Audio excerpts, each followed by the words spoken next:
2003년 1월 어느 날 아침 플로리다의 유명한 휴양지인 키웨스트 섬의 한 호텔에서 아내가 실종된 것 같다는 남편의 신고 전화가 걸려옵니다. 신고자는 플로리다 잭슨빌에 사는 부동산 중개업자 마이크 가빈이었습니다. 마이크의 말에 따르면 그들은 전날 키웨스트로 여행을 왔고 아침에 아내인 셜리의 약을 사러 약국에 갔다가 호텔 방으로 돌아왔더니 아내가 방에 없었다는 겁니다.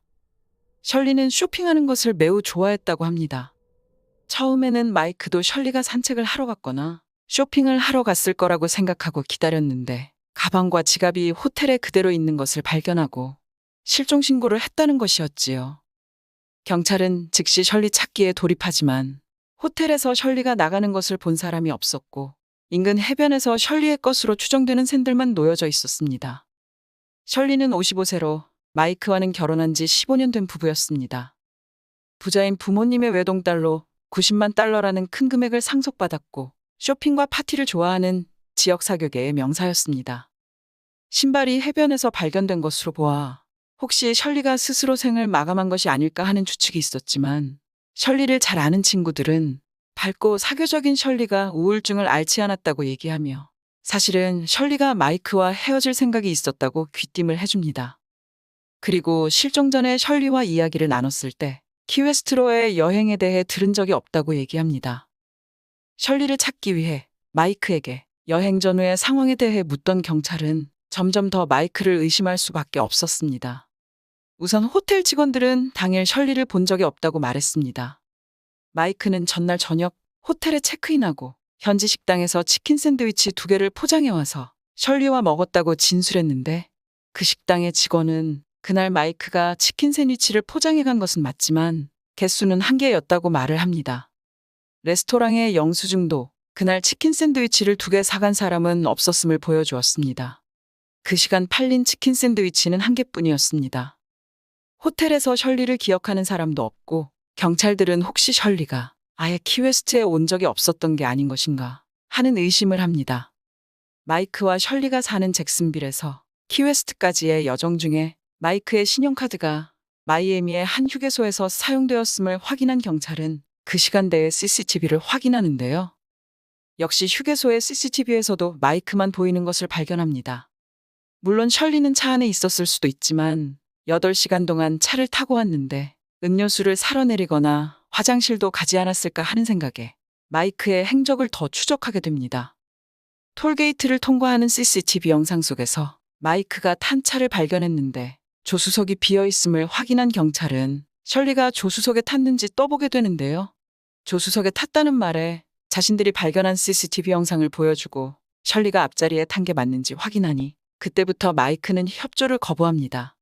하지만 딱히 마이크를 기소할 만한 증거는 하나도 나오지 않은 상태라 일단 마이크는 기소되지 않았습니다. 그럼에도 강력한 용의자라 의심되는 마이크를 향한 조사는 계속되었지요. 마이크는 어떤 범죄 경력도 없었습니다. 하지만 형사들은 셜리와 결혼하기 전에 마이크의 전 부인이 목을 메어 스스로 떠난 비극적인 사건에서 제일 먼저 현장을 발견하여 신고한 사람이 다름 아닌 마이크였다는 것을 알게 됩니다. 마이크에게는 9천여만 원 정도의 신용카드 빚이 있다는 것도 드러납니다. 부부의 재산은 거의 셜리의 명의로 되어 있었고요.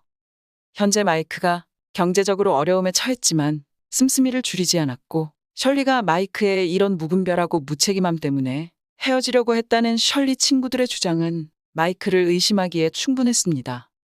더욱이 실종을 위해 조사하던 컴퓨터에서 마이크가 결혼 생활 중에도 온라인 사이트를 통해 이혼남인 척하며 계속 데이트 상대를 찾고 있었고 심지어 아내가 실종된 후에도 계속 새로운 여자를 찾고 있었다는 사실도 새롭게 드러납니다. 그녀들에게 꽃도 선물하기도 했지요. 하지만 결정적인 증거가 필요했기에 경찰은 마이크의 차량에 GPS를 설치하고 그를 추적합니다. 셜리가 실종된 지 6주가 지난 어느 날 마이크는 자신의 집에서 약 30km 떨어진 주립공원에 버려진 골프 코스로 갔습니다. 공교롭게도 그 장소는 마이크가 키웨스트로 떠나던 날 아침 들렀던 장소이기도 했습니다. 핸드폰의 기지국을 통해 드러났던 당일의 행적이었지요. 경찰은 거기에 셜리가 유기되었을 것이라 생각했습니다. 그래서 차가 주차되었던 곳에 인근 저수지의 물을 반이나 비워가며 수색했지만 셜리를 발견하지 못했습니다. 10일 이후 또 한 번 마이크가 그 공원에서 목격됩니다. 이번에는 인터넷을 통해 만난 새 여자친구도 함께였습니다. 그들이 돌아간 후 마이크의 차가 주차되어 있는 곳을 살피던 형사들은 그의 차가 주차되어 있는 곳 바로 옆에 흙이 뭔가 주변과 다름을 느끼고 그곳을 수색하다 얕게 땅에 묻혀있는 셜리를 발견합니다. 쓰레기 봉투에 쌓여있는 채 덕트 테이프로 밀봉되어 있었지요. 셜리는 마이크가 주차한 곳에서 10m도 채 떨어지지 않은 곳에 매장되어 있었습니다.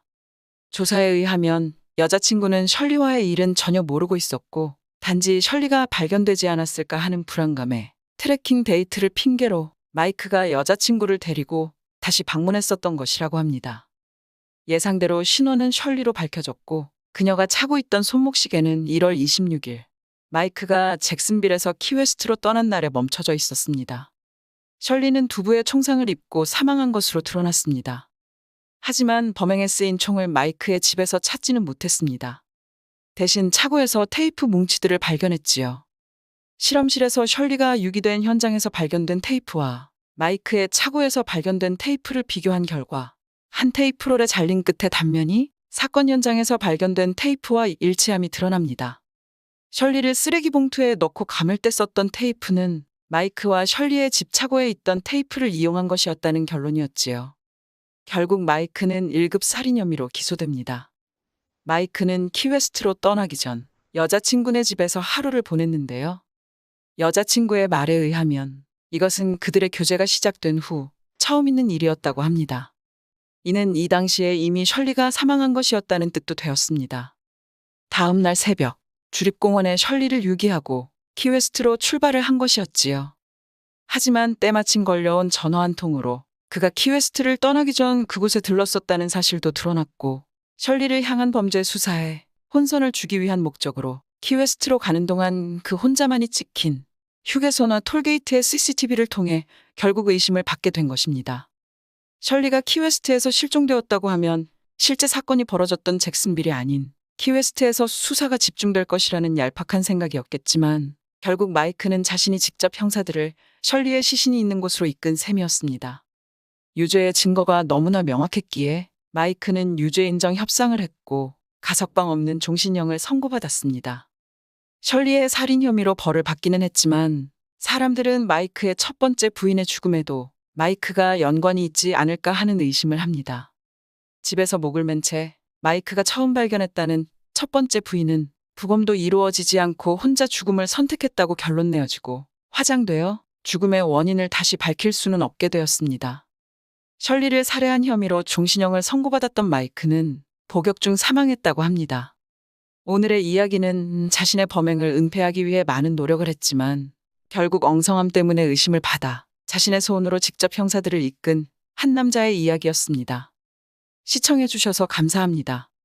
오늘의 이야기가 흥미로우셨다면 구독과 좋아요 부탁드립니다. 다음 영상으로 찾아뵙겠습니다. 이상 해외사건 스토리텔러 한나였습니다. 안녕히 계세요.